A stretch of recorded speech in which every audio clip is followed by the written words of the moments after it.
Sonora Desert, July 1847, night of the full moon. The desert was a sheet of silver fire. Every rock, every thorn, every ripple of sand was etched under the moon's merciless glow, as if the sky itself had torn open just to watch what was about to unfold. The night was still, uncomfortably still, waiting, listening, holding its breath over a vastness that stretched from the black ridges of the Sierra Madre to the bone-dry riverbeds that cut through the frontier like scars. Far in the distance, faint as smoke on the horizon, shadows moved. Not human shadows, not soldiers, not settlers. These were riders, lean, silent, lithe as mountain cats, gliding over the ground with such fluidity that even the desert wind hesitated to challenge their passage. Their ponies stepped without sound, trained from birth to avoid loose stones, taught to run as if the earth were an enemy. And on the backs of those ponies sat warriors, faces streaked with charcoal and moon dust, hair tied high so it whipped behind them like black flames. Chiricahua, Mescalero,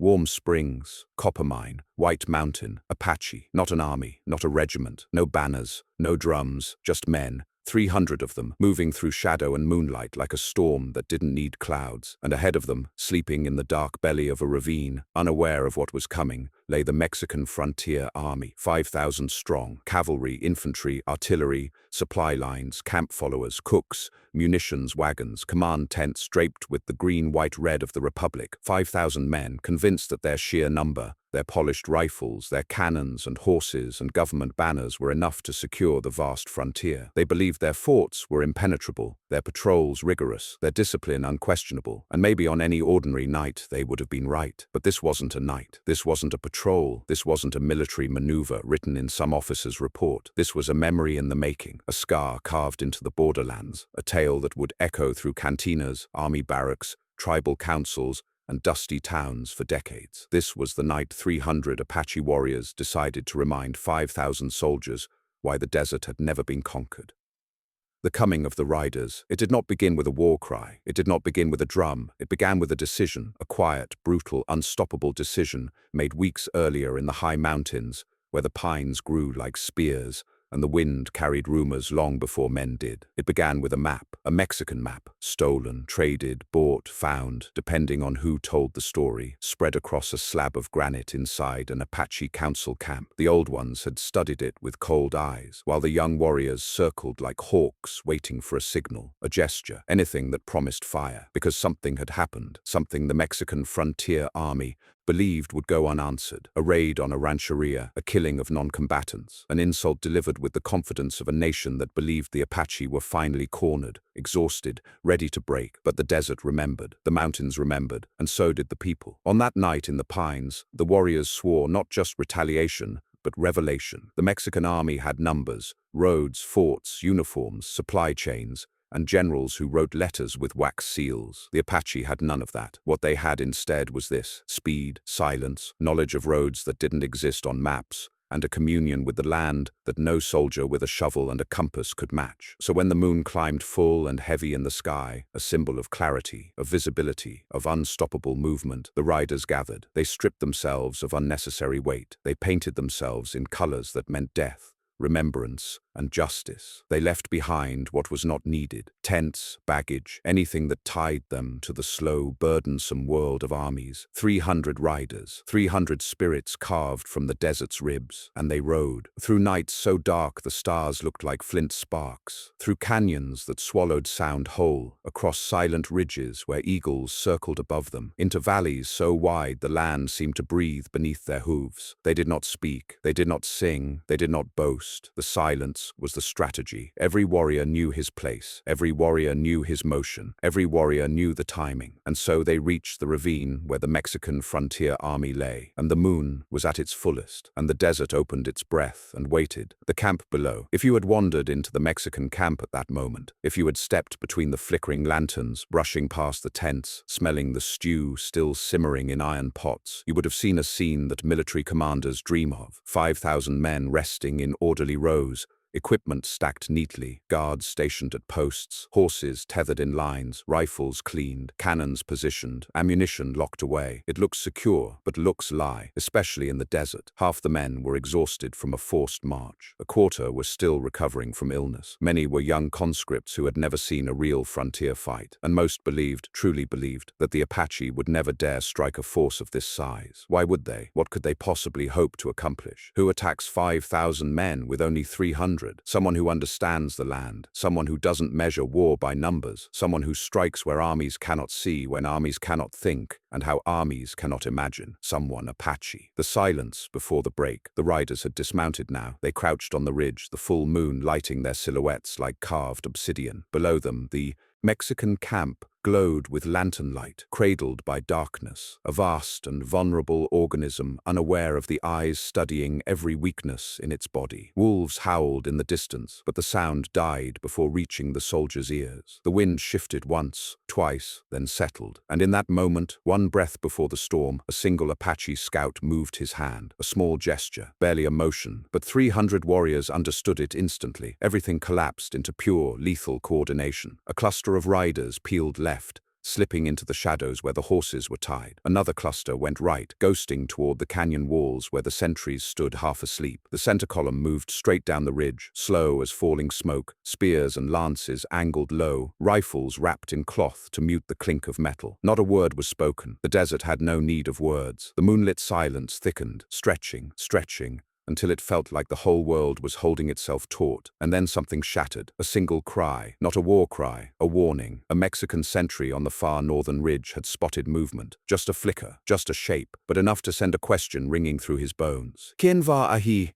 And that was when the desert itself snapped open like the ribcage of a beast, and the Apache descended. Not running, not charging, falling. 300 riders falling down the ravine like moonlit blades drawn from the sky, hooves tearing into the earth, spears leveled, hair trailing like fire. The sentry shouted again. A lantern crashed. A dog barked. Someone began to rise from sleep. Too late. The night exploded. And the story, their story, the one whispered for decades across both sides of the border, finally began. Part 2, Part 3 will follow next. The night screamed in ways the Mexican frontier army had never imagined. Lanterns toppled as hooves smashed the sandy ground, sending fire and shadows leaping across tents like wildfire. The sound of metal against metal, the cracks of rifles barely raised in time, the shouts of men caught in confusion. It all blended into a single cacophony that made the desert itself tremble. But the Apache did not panic. They never panicked. They moved like smoke, like water, like a storm the mountains had trained since birth. Every warrior knew his target, his path, his timing. 300 against 5,000. Yet the balance of fear had already tipped, for fear is more deadly than bullets. And that night, fear ran faster than any soldier could ride. The first strike, the Mexican cavalry tried to form a line, but it was too late. The Apache were inside the camp in moments, not hours, not minutes, moments. Horses reared, screaming as spears ripped through tents, cutting poles, splintering wood, skewering anything that moved. From the high ridge, the Apache scouts had calculated every flank. Artillery crews never fired. Cannons remained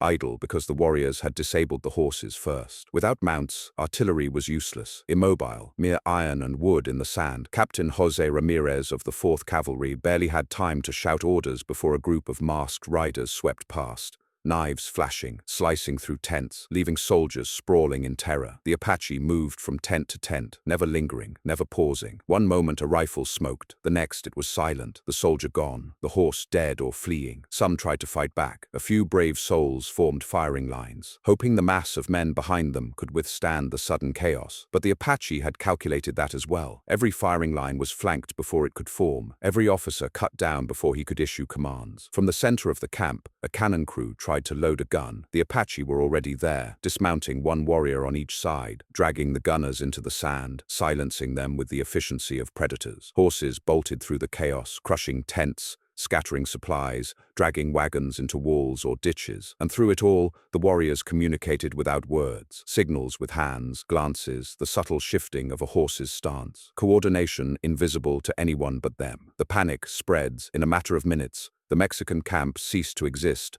as an organized force. 5,000 soldiers and support personnel were reduced to disarray. Some ran blindly into the desert, unaware that the Apache had already blocked escape routes with small ambushes. Others tried to rally behind officers, only to find those leaders dead, thrown from horses, impaled, or cut down before they could issue another order. The camp followers, the cooks, the muleteers, the clerks, the wives of soldiers, screamed as the chaos swallowed them. Families separated in the snow, carts overturned, animals crushed beneath human weight. It was a nightmare brought to life, a storm of death made precise by centuries of survival in a land that demanded everything. And above it all, the full moon hung like a witness in the sky. Silver light illuminated the horror, casting everything in sharp, unforgiving clarity. Every drop of blood, every shadow, every scream became etched into memory. The Apache strike in detail. The Apache did not waste ammunition. They did not fire randomly. Rifles were used sparingly, aimed with precision, aimed to sow maximum panic. Spears, tomahawks, and knives were their instruments of chaos. Each strike calculated to kill officers first, then disrupt formations, then terrorize the masses. Near the southern edge of the camp, Lieutenant Coronado of the Mexican 6th Infantry tried to rally his men. They were exhausted, confused, terrified. They fired blindly into the shadows, missing the Apache entirely. One warrior leapt from a sand dune, cutting Coronado down with a swift stroke,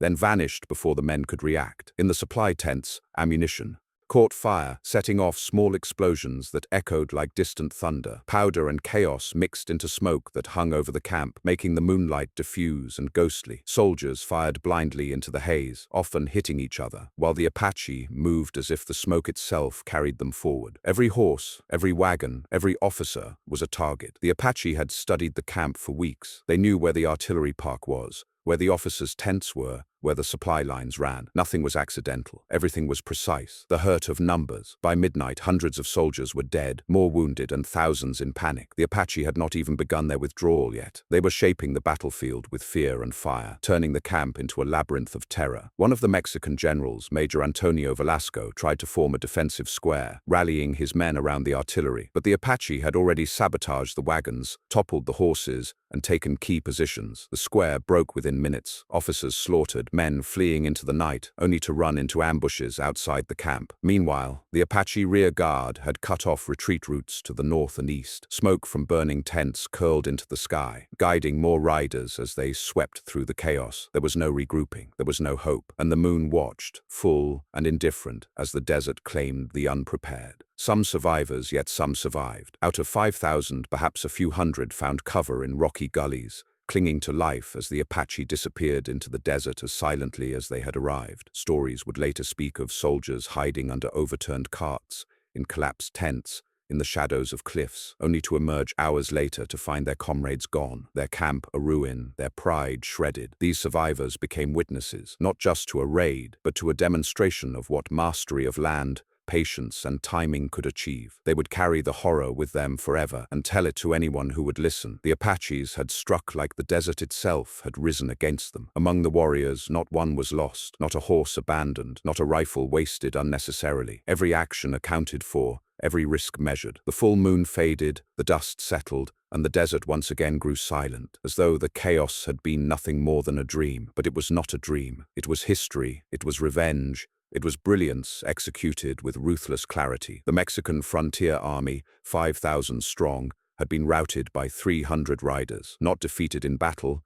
but obliterated in the span of a night, their formations broken, their officers dead, their will destroyed. The aftermath in the desert. When dawn broke, the desert was quiet again, as if it had merely exhaled, but the evidence of what had happened lay scattered across the sand and scrub. Broken wagons, smoldering tents, bodies of soldiers and camp followers, horses butchered, weapons lost, and footprints disappearing into the dunes. 300 small, precise, disciplined tracks, fading into the horizon like ghosts. The Apache rode high into the mountains with their captured weapons, supplies, and horses. They carried few casualties, some bruised, a few grazed, but none killed. Every move calculated, every danger anticipated. And somewhere, beyond the ridges and valleys, survivors began to stagger back toward the nearest presidio, pale and haunted, carrying tales that would travel faster than any official dispatch. Stories of warriors who seemed to vanish into thin air, of a raid so swift and absolute that it defied comprehension, comprehension of a night when 300 men bent the desert and the moon to their will. Those stories would echo for decades, and the Apache would wait, always watching, always calculating, always knowing that the desert remembers. The sun rose slow and pale over the Sierra Madre, a weak wash of gold against jagged cliffs and scrub-dotted valleys. The Mexican frontier army lay shattered, a tangle of burned wagons, scattered supplies and bodies. The survivors who had managed to cling to life in gullies and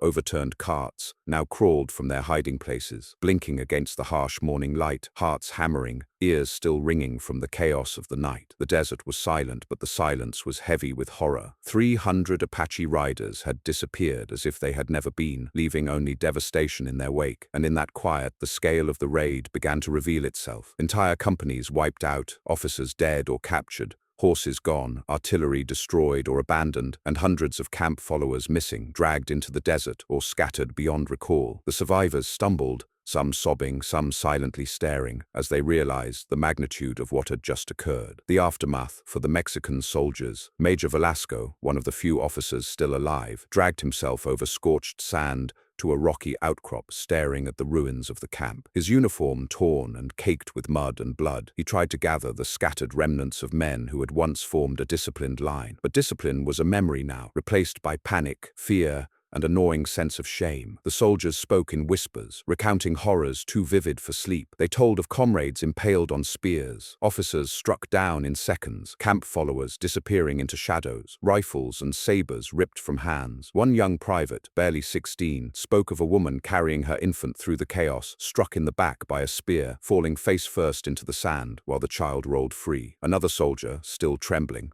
recalled a wagon overturned, crushing a mother beneath it while her children screamed, too terrified to help. The stories spread like wildfire, each one more horrific than the last. Men wept openly, something rare in the Mexican cavalry, as they tried to comprehend the ruthlessness of the attackers and the inevitability of their own vulnerability. Even the officers who survived could not escape the weight of responsibility. They had been defeated not by numbers, not by lack of courage, but by precision, calculation, and an understanding of the terrain and human fear that they themselves lacked. The Apache strategy. Meanwhile, the Apache had melted into the high desert, moving like shadows across ridges and dry riverbeds. They were alive, uninjured beyond minor scrapes, and carrying weapons and supplies captured from the camp. Horses, exhausted but alive, carried the fastest, most strategic warriors. Others moved on foot, blending into the desert, as if they were extensions of the land itself. They did not celebrate loudly. There was no triumphant yelling, no boasting. Victory was quiet. Victory was survival. Every strike had been measured, every death necessary to achieve the goal without risking their own. The raid had been a masterclass in asymmetrical warfare, a lesson in how a small,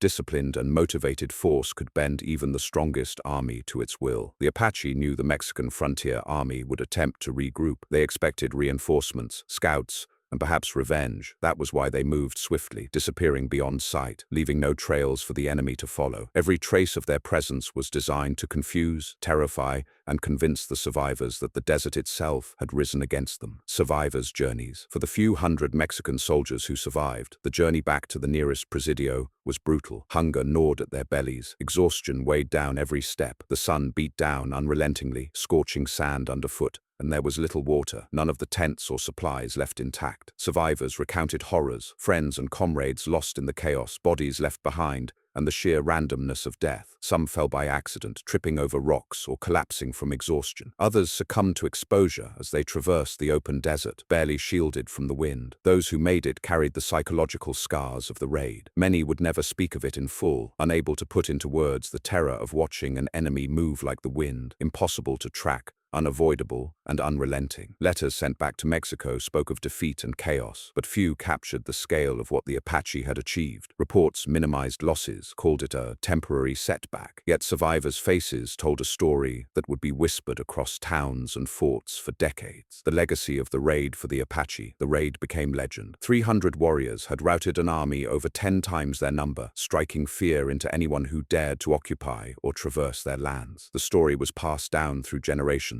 of the riders who moved like shadows, struck like lightning, and vanished like smoke. The Mexican army, humiliated and haunted, would remember that night for decades. Training changed, strategies evolved, forts were reinforced, but the memory of the Apache strike never faded. Every officer knew, deep in his bones, that no number could compensate for underestimating an enemy who knew the land, the weather, and the human mind better than they knew themselves. And the full moon, that pale witness, would forever be tied to the memory of the raid. It was said in whispers along the northern frontier that when the moon was full, Apache warriors could be seen riding across the horizon, unstoppable, invincible, eternal. Human cost. The toll of the raid was staggering. Estimates suggested hundreds of Mexican soldiers killed outright, more wounded, hundreds more scattered into the desert, some to die slowly from exposure or starvation. Families of camp followers, civilians caught in the middle, were lost, their fates unknown, swallowed by the desert and the storm of violence. Yet the Apache losses were minimal, measured not in hundreds, but in single digits. Not a single horse killed unnecessarily, not a weapon wasted, every life spared except when absolutely necessary. It was a raid executed with lethal elegance, a lesson in precision and fear. The psychological impact extended far beyond the battlefield. Survivors of the raid returned with stories so terrifying that towns and forts along the frontier took measures for decades, knowing that even thousands of soldiers could fall to a small, determined, and disciplined force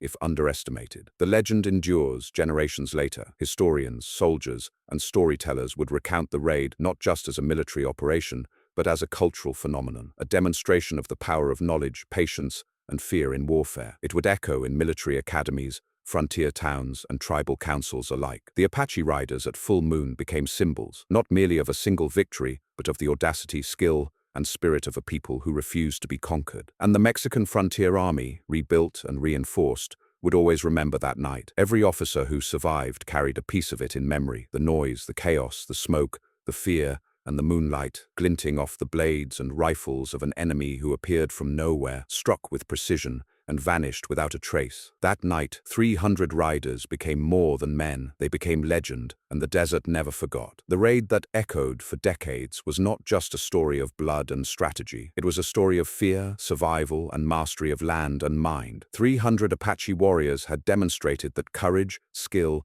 and intelligence could overturn numbers, rewrite expectations, and create a tale that would resonate across time. And the full moon continued to rise, indifferent yet eternal, as if to watch over the warriors who had turned history in one night of fire, blood, and shadow.